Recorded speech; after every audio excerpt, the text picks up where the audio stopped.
Very warm welcome to all of you to Self Selection Board of One Step Towards Uniform। मेरा नाम है शुभम वाशने और आज हम करेंगे जलियांवाला बाग एंड खिलाफत इशू के बारे में बात, जो कि नॉन कॉपरेशन मूवमेंट से जस्ट पहले हुआ था। ये टॉपिक आपकी इंडियन आर्मी, नेवी, एयरफोर्स तीनों यूनिफॉर्म को पाने में मदद करेगा through CDS, NDA, AFCAT, INET and territorial army. चलिए शुरू करते हैं। अब देखिए, हमने लास्ट लेक्चर में बात की थी, गांधी जी अपने टूल्स के बारे में बता रहे थे, non cooperation, civil disobedience movement and Satyagraha आंदोलन, इन चीजों के बारे में बता रहे थे। तो इससे पहले गांधी जी के आने से पहले होम रूल मूवमेंट चला था। अब उस होम रूल मूवमेंट के कुछ साइड इफेक्ट्स भी होंगे जो कि ब्रिटिश उसको दबाना चाहेंगे। तो वो जो दबाना चाह रहे हैं उस बारे में हम बात करेंगे। तो पहली कहानी शुरू होती है हमारी ऑगस्ट डिक्लेरेशन के साथ। ऑगस्ट डिक्लेरेशन आता है 20 अगस्त 1917 में। तो होम रूल मूवमेंट कब शुरू हुआ था? वो हुआ था 1916 में। टाइमलाइन याद रखनी है आपको, वो हुआ था करीबन सितंबर 1916 में। तो जब ये शुरू हुआ तो करीबन एक साल बाद मॉन्टेग्यू कहते हैं रुको रुको, इतना हड़बड़ी मत करो, ये होम रूल मूवमेंट की कोई जरूरत नहीं है, हम रिफॉर्म्स लेकर आ रहे हैं आपके लिए, पॉलिटिकल रिफॉर्म्स लेकर आ रहे हैं। और उसमें एसोसिएशन ऑफ इंडियंस होगा जो एडमिनिस्ट्रेटिव मतलब एडमिनिस्ट्रेट भी करेंगे और सेल्फ गवर्निंग भी होगा। तो ओके, तो यहां पर बात आगे चलती है। तो यहां से क्या होता है, मॉन्टेग्यू चेम्सफोर्ड रिफॉर्म आते हैं 1990 में। अब देखो, ये बात उन्होंने कही कब थी? 1917 में। रिफॉर्म कब आ रहे हैं? 1919 में। तो यहां पर 2 साल का डिफरेंस है। अब इस 2 साल में कुछ हुआ होगा, पर इन 2 साल को समझने से पहले हम समझते हैं गवर्नमेंट ऑफ इंडिया एक्ट 1919 में क्या हुआ था।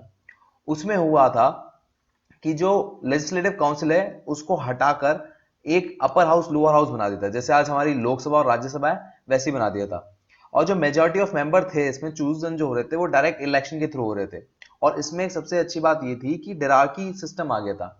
मतलब एक होंगे ट्रांसफर सब्जेक्ट, एक होंगे रिजर्व सब्जेक्ट। जैसे आज की तारीख में एक स्टेट सब्जेक्ट होते हैं और एक सेंटर सब्जेक्ट होते हैं, यूनियन लिस्ट होती है।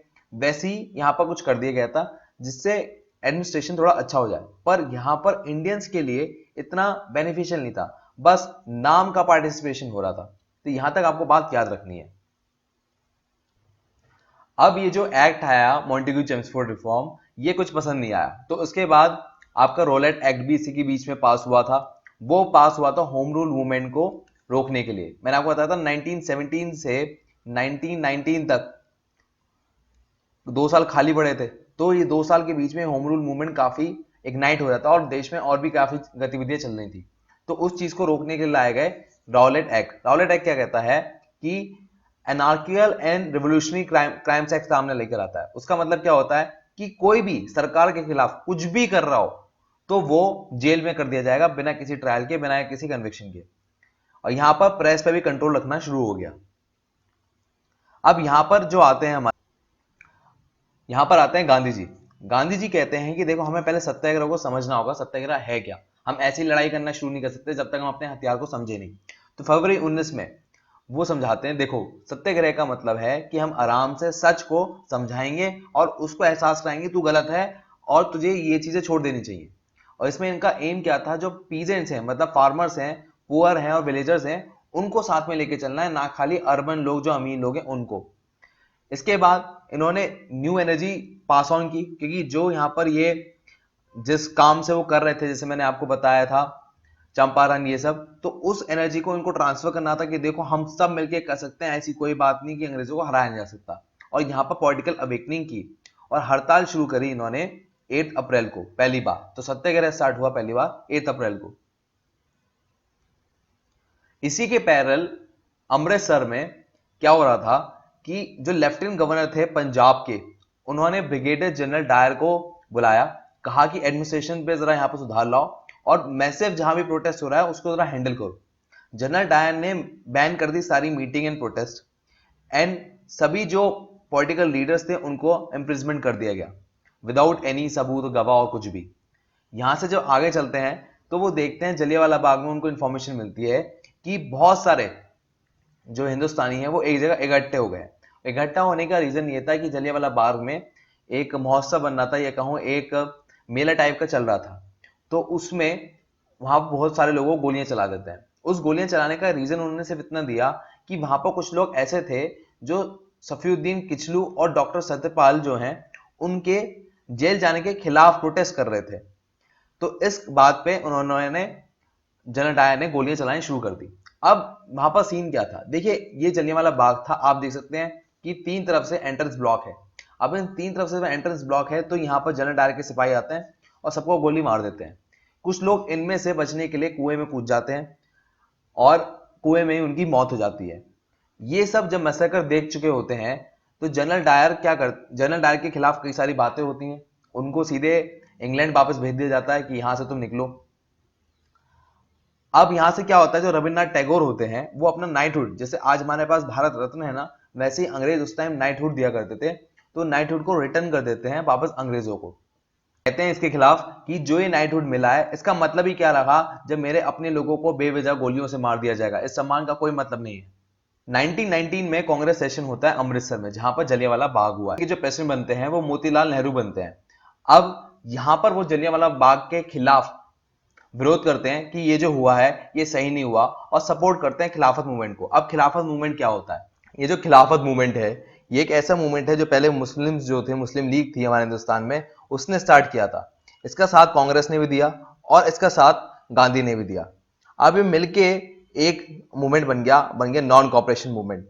अब पहले हमें समझेंगे खिलाफत मूवमेंट स्टार्ट कैसे हुआ, मुस्लिम लीग ने इसका जन्म करा कैसे, कि भाई हमें खिलाफत मूवमेंट करना चाहिए, और खिलाफत शब्द आया कहां से।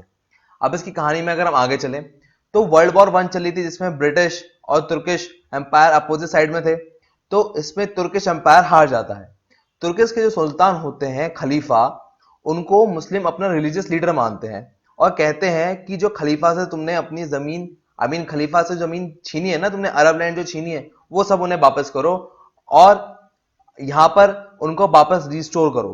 अब यहां तक की बात जब चलती है आगे, तो इंडिया में इस तुर्किश के जो एम्पायर को रिस्टोर करने की बात कर रहे थे, ये कर रहे थे मुस्लिम लीग। मुस्लिम लीग ने दिल्ली में एक सेशन करा। उस सेशन में जो एम ए अंसारी थे ना, उन्होंने ये बात कही थी कि अरब की लैंड वापस करो, जो मैंने आपको 2 सेकंड पहले भी बताया था। अब यहां पर अगर हम आगे चलें, फिर 1919 में क्या होता है कि 2 इंपॉर्टेंट चीजें बनती हैं, एक है खिलाफत कॉन्फ्रेंस एंड दूसरी है खिलाफत कमेटी। खिलाफत कॉन्फ्रेंस में क्या होता है कि मुस्लिम्स को यह बात कही जाती है कि देखो, अगर अंग्रेज हमारी बात नहीं सुनेंगे तो हम उनका कॉपरेशन नहीं करेंगे। अब इसमें आपको कुछ नाम आपको याद रखने हैं, बहुत इंपॉर्टेंट है। उस वक्त जो लखनऊ में खिलाफत कॉन्फ्रेंस हुई थी, या मैं कहूं खिलाफत कमेटी बनी थी, तो उसके प्रेसिडेंट थे सेठ चुटानी एंड सेक्रेटरी थे मौलाना शौकत अली। और इसके साथ एक 2 इंपॉर्टेंट नाम और हैं, अली ब्रदर्स के नाम से जाने जाते हैं, वो है हकीम अजमल खान एंड हसरत मोहानी। यहां तक की बात आपको समझ में आ गई। तो अब अंग्रेज उनकी बात नहीं मानेंगे। ब्रिटिश एम्पायर यहां से तुर्किश एम्पायर से ट्रीटी ऑफ सर्व साइन करवा ले, जिसमें क्या होगा, तुर्किश एम्पायर अपना पूरा का पूरा एम्पायर खो देगा। और यहां पर मुस्लिम लीग कहेगी कि हम एक खिलाफत डे डिक्लेयर करते हैं और यहां से हम आपके साथ नॉन कॉपरेशन करना शुरू कर देंगे। और यह हुआ था कोलकाता के अंदर, जब वहां पर प्रेसिडेंट थे मुस्लिम लीग के मौलाना अब्दुल कलाम आजाद। यहां तक की बात आपको समझ में आ गई होगी। अब आने वाले लेक्चर में क्या होगा कि गांधी, मुस्लिम लीग, कांग्रेस तीनों मिलके इसको एक मेन मुद्दा पकड़ेगी, और यहां पर पंजाब में जो रॉन्ग डूइंग हुई है, जो हमने अभी पढ़ा जलियांवाला बाग, दूसरा जो खिलाफत मतलब तुर्किश एम्पायर जो लॉस्ट हुआ है उसकी बात, एंड तीसरा कि अंग्रेज पूरा स्वराज दे हमें, इन तीन ही बातों को लेकर मूवमेंट स्टार्ट होगा। अब उसमें कौन कौन से इंपॉर्टेंट लीडर्स आते हैं, वहां पर क्या क्या एक्शन लिए जाते हैं और वहां क्या क्या डिफिकल्टी होती है, उस बारे में अगले चैप्टर में बात करेंगे। ये होता है वीडियो का एंड। वीडियो अगर अच्छी लगी तो लाइक करें, शेयर करें, कमेंट करें, और बहुत अच्छी लग गई हो तो खाने पर इन्वाइट करें। अगर मेरे लिए कोई मैसेज हो हैशटैग वाशिंग करके कमेंट बॉक्स में डालिए। मैं लेता हूं आपसे विदा। Jai Hind, take care, bye bye.